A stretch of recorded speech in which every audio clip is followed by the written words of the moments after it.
Hello students, how are you? I hope all of you are fine. आज हम आगे पढ़ेंगे स्पेस, डिस्टेंस और डेप्थ परसेप्शन। स्पेस, डिस्टेंस और डेप्थ परसेप्शन आज ये पढ़ेंगे, यानी कि दूरी प्रत्यक्षीकरण। दूरी प्रत्यक्षीकरण यानी कि कोई वस्तुएं जो हमको उनकी दूरी का ज्ञान हो कि ये इतनी दूरी पर हैं या उनकी हमसे कितनी गहराई। डेप्थ मतलब यानी कि दूरी ही नापना। डेप्थ भी होता है कि कितनी, कोई कार आ रही है अगर सामने से तो हमें अंदाजा लग जाता है कि वह हमसे, अगर रोड क्रॉस कर रहे हैं तो कोई गाड़ी आ रही है तो उसकी दूरी देख के हम अंदाजा लगा लेते हैं कि हमें रोड क्रॉस हम कर पाएंगे, इतनी दूरी पर है गाड़ी कि हम रोड क्रॉस कर पाएंगे। तब ये प्रत्यक्षीकरण काम आता है। और यह प्रत्यक्षीकरण, दूरी प्रत्यक्षीकरण को भी दो भागों में डिवाइड किया गया है, एक मोनोक्यूलर क्यूज और बाइनोक्यूलर क्यूज, दो भागों में डिवाइड किया गया है। और वैसे जो हमारे अक्षपटल पर यानी कि आंखों में जो हमारे प्रतिबिंब बनता है उसकी 2D होती है, 2D में बनता है। 2D मतलब 2D से क्या मतलब है, यानी कि लंबाई, और दूसरी होती है चौड़ाई। तीसरी विमा, मोटाई, गहराई या दूरी, ये नहीं होती अक्षपटल पर, ऐसी प्रतिमा नहीं बनती है। मात्र लंबाई और चौड़ाई का ज्ञान होता है हमें। जैसे कोई सर्किल है तो उसकी लंबाई और चौड़ाई का ज्ञान होता है, लेकिन उसकी हमें गहराई, मोटाई, इसका ज्ञान नहीं, ये हमारी अक्षपटल पर ज्ञान नहीं प्राप्त होता है। तो ये कैसे हमें प्राप्त होता है? ये हमें अनुभव से प्राप्त होता है। इसी को हम क्या कहते हैं? द्विक प्रत्यक्षण।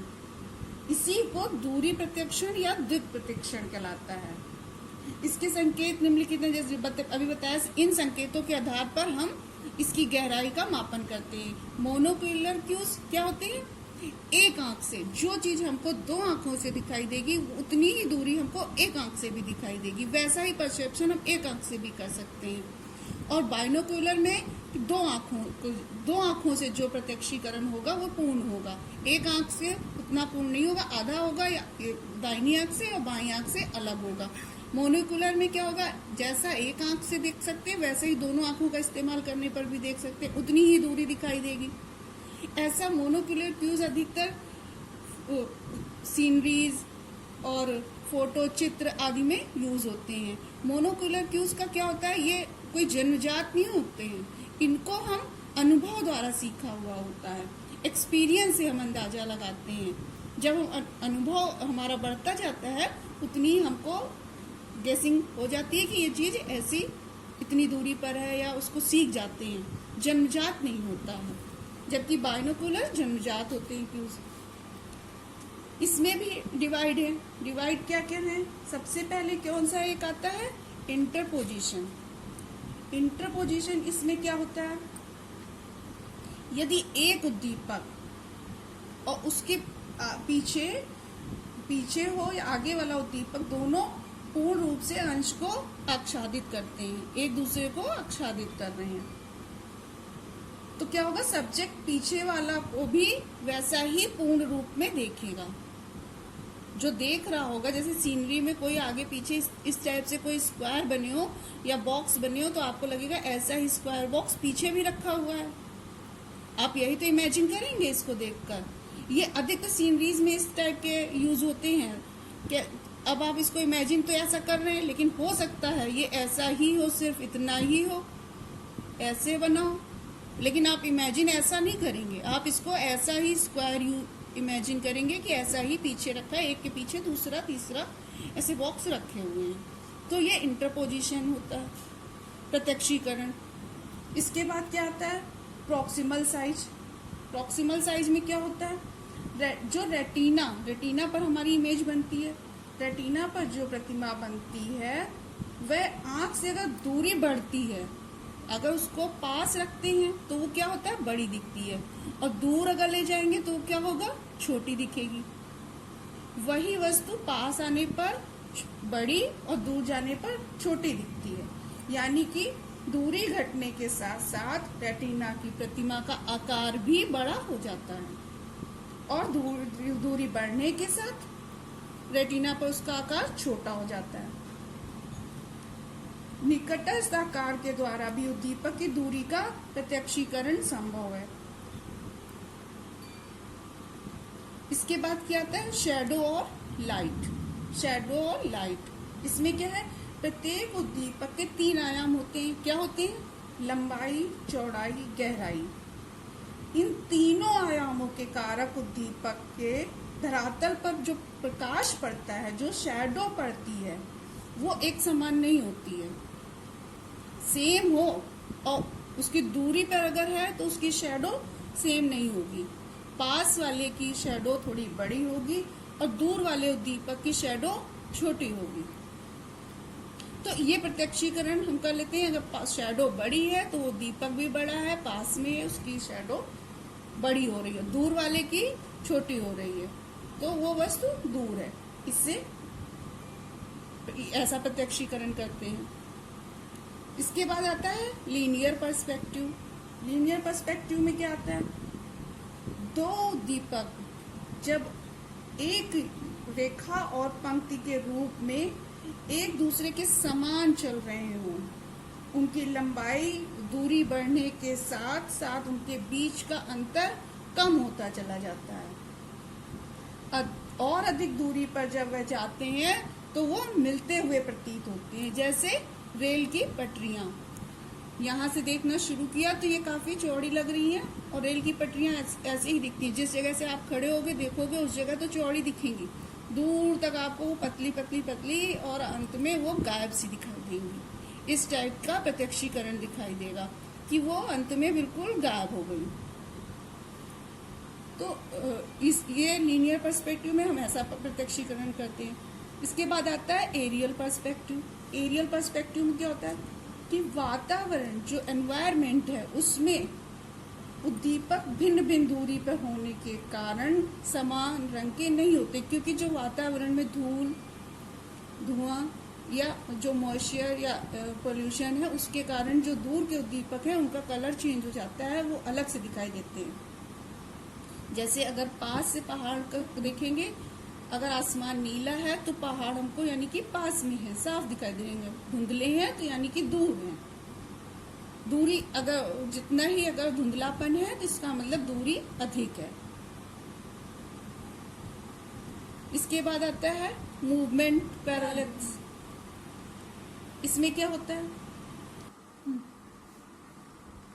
मूवमेंट पैरेलैक्स, इसमें क्या होता है, इसमें ये होता है कि जैसे वातावरण में उद्दीपक सापेक्षिक गति प्रत्यक्षीकरण के लिए संकेत का कार्य करती है। जैसे चलती ट्रेन में बैठकर अगर हम बाहर देखें तो जो प्लेटफॉर्म में लोग बैठे हैं वो हमें उल्टी दिशा में लगेगा जा रहे हैं, और जो दूर स्थित हैं, जो दूरी दिखाई देगी वो लगेगा साथ में चल रहे हैं। इसलिए जो पास के चीजें हैं वह पीछे की ओर भागती हुई दिखाई देंगी और जो दूर की चीजें हैं वो साथ चलती हुई दिखाई देंगी। इस तरह का प्रत्यक्षीकरण होता है। टेक्सचर ग्रेडियंट में क्या है, टेक्सचर ग्रेडियंट में ये है कि धरातल में से जो किसी भी जगह आप खड़े हो तो वहां पर जो चीजें पास की हैं वो आपको दूर दूर दिखाई देंगी, और जो दूर की चीजें हैं उनमें घनत्व ज्यादा दिखाई देगा।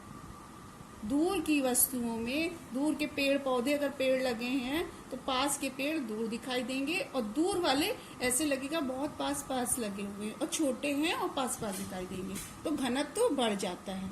दूर की चीजों का घनत्व अधिक प्रत्यक्षीकरण होने लगता है, घनी दिखाई देती है।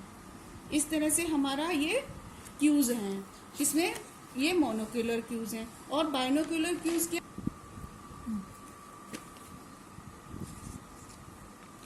द्विनेत्री संकेत दोनों आंख से ग्रहण किए जाते हैं। बाइनोक्यूलर दोनों आंख से जो ग्रहण किए जाते हैं, ये जन्मजात संकेत भी कहते हैं, यानी कि इनको एक आंख से हम नहीं देखते, इनको दोनों आंखों से देखा जाता है। इसमें क्या होता है, इसमें अलग अलग ये भी डिवाइड है। जैसे कि ये बाइनोक्यूलर डिस्पैरिटी, डिस्पैरिटी में क्या होता है, इसमें अक्षपटल पर विभिन्नता, इसे अक्षपटल की विभिन्नता भी कहते हैं। जब हम किसी वस्तु को देखते हैं तो दोनों आंखों के अक्षपटल पर अलग अलग प्रतिमा बनती है। जैसे दाईं आंख से देखेंगे तो अलग प्रतिमा बनेगी, बाईं आंख से देखेंगे तो अलग प्रतिमा बनेगी। दाहिनी आंख बंद करके बाईं आंख से देखेंगे तो बाईं आंख बाएं साइड का दिखेगा, थोड़ा बहुत दाएं साइड का भी दिखाई दे जाएगा। और बाईं आंख बंद करके जब दाहिनी आंख से देखेंगे तो दाईं तरफ का दिखेगा। दोनों आंखों का दृष्टि क्षेत्र भिन्न भिन्न होता है। दोनों आंखों के दृष्टि क्षेत्रों में अंतर होता है। यह अंतर भिन्नता द्विपक्षीय भिन्नता या बाइनोक्यूलर डिस्पैरिटी कहलाती है। इसी को बाइनोक्यूलर डिस्पैरिटी कहते हैं। इसके अलावा इसमें क्या है, कन्वर्जन। कन्वर्जन में क्या होता है,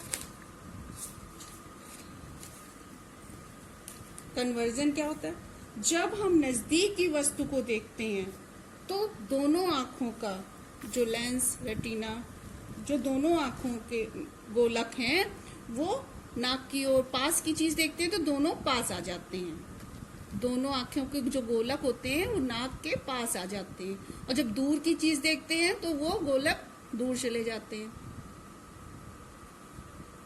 तो इसमें इसी जब हम दूर की वस्तुओं को देखते हैं दोनों नेत्र के गोलक बाहर कान की ओर घूमते हैं। इसे अभिबिंदुता से समीपता तथा अपसारिता से दूरी का प्रत्यक्षण होता है। अभिबिंदुता से समीपता यानी कि दोनों जब पास आ रहे हैं तो समीपता का प्रत्यक्षण होगा, और अपसारिता से यानी कि दोनों जब दूर जा रहे हैं तो दूर का प्रत्यक्षीकरण होगा। ये कन्वर्जन है, कन्वर्जन परसेप्शन कहलाता है। इसके बाद हमारा तीसरा है, क्या है कि डबल इमेज।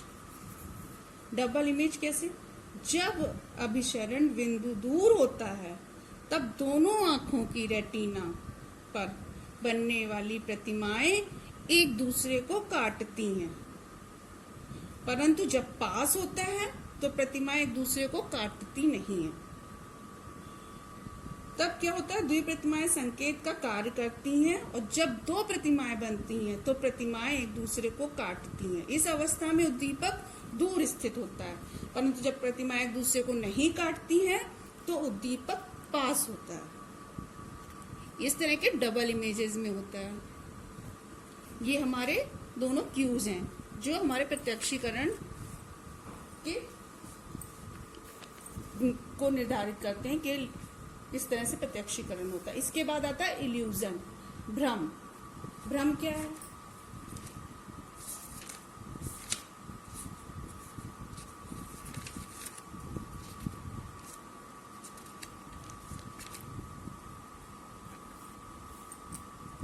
गो। गलत प्रत्यक्षीकरण को भ्रम की संज्ञा दी जाती है। जैसे उदाहरण के लिए अंधेरे में रस्सी को सांप समझ लेना। सांप का प्रत्यक्षण अगर हो तो ये भ्रम होगा। अंधेरे में एक रस्सी अगर सांप नजर आ रही है तो इसको क्या कहेंगे, भ्रम कहेंगे। भ्रम एक तरह का प्रत्यक्षण ही है, अतः भ्रम की उत्पत्ति के लिए आवश्यक है कि उद्दीपक मौजूद हो, उद्दीपक हो और उसका गलत प्रत्यक्षीकरण हो जाए, इसको भ्रम कहते हैं। दूसरे शब्दों में त्रुटिपूर्ण प्रत्यक्षीकरण ही भ्रम है। किसी विषयगत प्रत्यक्षीकरण में वास्तविकता से अंतर, जो वास्तविकता है उससे कुछ अलग जो दिख रहा है, ये भ्रम है। किसी वस्तु का गलत प्रत्यक्षीकरण ही भ्रम है। जैसे पीतल को सोना समझ लेना,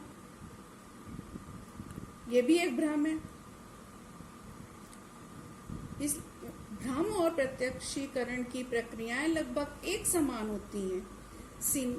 कोई फिल्म हो, फिल्म में भी क्या होता है, हमें भ्रम हो जाता है। जैसे क्योंकि सिनेमा के चलते फिरते चित्र जो चलते फिरते नजर आते हैं वे 2D वाले होते हैं, परंतु देखने में ऐसा प्रतीत होता है कि ये 3D हैं।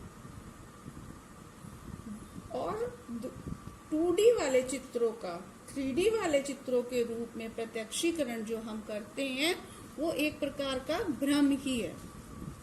भ्रम के टाइप्स क्या क्या हैं? अलग अलग हैं। भ्रम के दो प्रकार के टाइप्स हैं, एक इंडिविजुअल इल्यूजन और यूनिवर्सल इल्यूजन। इंडिविजुअल इल्यूजन में क्या है? जब भ्रम किसी विशेष व्यक्ति को ही हो, तो इस प्रकार का भ्रम व्यक्तिक भ्रम कहलाता है, इंडिविजुअल इल्यूजन कहलाता है। व्यक्तिक भ्रम से संबंधित अनुभव सभी व्यक्तियों को एक समान नहीं होते। जैसे अंधेरे में रस्सी को सांप सभी लोग नहीं समझ लेते हैं, ऐसा सबके साथ नहीं होता है। केवल कुछ ही व्यक्ति इस प्रकार का भ्रम अनुभव करते हैं। इस तरह के भ्रम को क्या कहते हैं? Individual illusion. सेकंड टाइप के कौन से होते हैं? यूनिवर्सल, यानी कि सार्वभौमिक। इस प्रकार के भ्रम में व्यक्ति का क्या होता है? भ्रमों की अपेक्षा व्यक्ति के भ्रम अधिक व्यापक होता है। इस प्रकार के भ्रम के अनुभव अधिकांश व्यक्तियों को होते हैं और एक समान ही होते हैं। सभी को मोस्टली ऐसा ही भ्रम होता है और एक जैसा ही भ्रम होता है, कुछ ऐसा अलग अलग नहीं होता। किसी को किसी टाइप का भ्रम हुआ। इस प्रकार के भ्रमों में अधिकतर क्या होता है? रेखा गणती या ज्योमेट्रिक इल्यूजन भी कहते हैं। जैसे रेलगाड़ी में बैठे हुए सभी व्यक्तियों को उस समय भ्रम हो जाता है जब ठीक बराबर वाली पटरी पे अगर कोई रेलगाड़ी चलती है तो दूसरी रेलगाड़ी के यात्रियों को ऐसा लगता है कि उनकी ट्रेन भी चल रही है। तो ये सभी के साथ होता है, ऐसा किसी एक के साथ नहीं होता है। और ज्योमेट्रिकल इल्यूजन सार्वभौमिक भ्रमों के कई उदाहरण भी हैं। यदि दो समान लंबाई की रेखाओं में से एक को लंबवत दूसरी को अगर क्षैतिज रूप में अगर देखें तो क्या होगा? लंबवत रेखा अधिक लंबी लगेगी और क्षैतिज रेखा छोटी प्रतीत होगी। इसके कई भ्रम इसमें टाइप्स भी हैं यूनिवर्सल के, जैसे वर्टिकल और हॉरिजेंटल इल्यूजन। इसमें क्या है? हॉरिजेंटल और वर्टिकल, अगर दो रेखाएं कोई सीधी है और वर्टिकली है और हॉरिजेंटली है तो क्या होगा? लंबवत रेखा बड़ी अधिक लंबी लगेगी बजाय इसके, लंबवत रेखा लंबी दिखेगी। यह भ्रम सभी को हो सकता है, अधिकतर लोगों को हो जाता है, आपको भी हो रहा होगा। ये दो रेखाएं, इनके एरो इसका अंदर की तरफ है और इसका बाहर की तरफ है। तो जो बाहर की तरफ वाली आपको बड़ी लग रही होगी, अंदर वाली छोटी लग रही होगी, जबकि दोनों की लंबाई सेम है। ये इस तरह के भ्रम यूनिवर्सल भ्रम होते हैं। इसी में एक दूसरा टाइप है जूलनर भ्रम। इन्होंने प्रयोग किया, इन्होंने क्या किया? चार रेखाएं जैसे बनाई, आड़ी तिरछी कर दी, किंतु ये रेखाएं समांतर प्रतीत नहीं हो रही, एक बराबर नहीं लग रही हैं, जबकि सारी रेखाएं एक बराबर हैं। देखो ये रेखाएं एक बराबर नहीं लग रही हैं। तो इस तरह के भ्रम को नाम दिया है जूलनर। इन्होंने प्रयोग किया, उन्हीं का नाम दे दिया गया जूलनर भ्रम। इन्होंने कैसा बताया? पोगेनडॉर्फ के भ्रम। इसमें क्या है? इसमें क्षैतिज रेखाएं, दो रेखाएं को एक रेखा काट रही है, लेकिन आपको ऐसा लगेगा ये रेखा यहाँ पर भी है। ऐसा नहीं कि इस जगह नहीं है, आपको ये लगेगा पूरा कोई लाइन है, यहाँ पर बस दिख नहीं रही। आप इसको पूरी एक रेखा के रूप में प्रत्यक्षीकृत करेंगे, ये आपको भ्रम होगा। जबकि हो सकता है यहाँ ना भी हो, लेकिन आप इसको पूरी लाइन के रूप में प्रत्यक्षीकृत करेंगे। पोंजो भ्रम में क्या है? कोण के बीच में दो खड़ी रेखाएं हैं, तो पास की रेखा बड़ी और दूर की रेखा छोटी प्रतीत होगी। इसमें पास की रेखा बड़ी और दूर की रेखा छोटी प्रतीत हो रही पोंजो भ्रम में। हेरिंग भ्रम में क्या है? इस प्रकार के भ्रम में ये जो बीच की दोनों रेखाएं हैं, इसमें दोनों रेखाएं समांतर हैं, फिर भी आपको ये टेढ़ी लग रही होंगी इस टाइप से। ये हेरिंग भ्रम है। ये इल्यूजन के टाइप्स हैं। इसी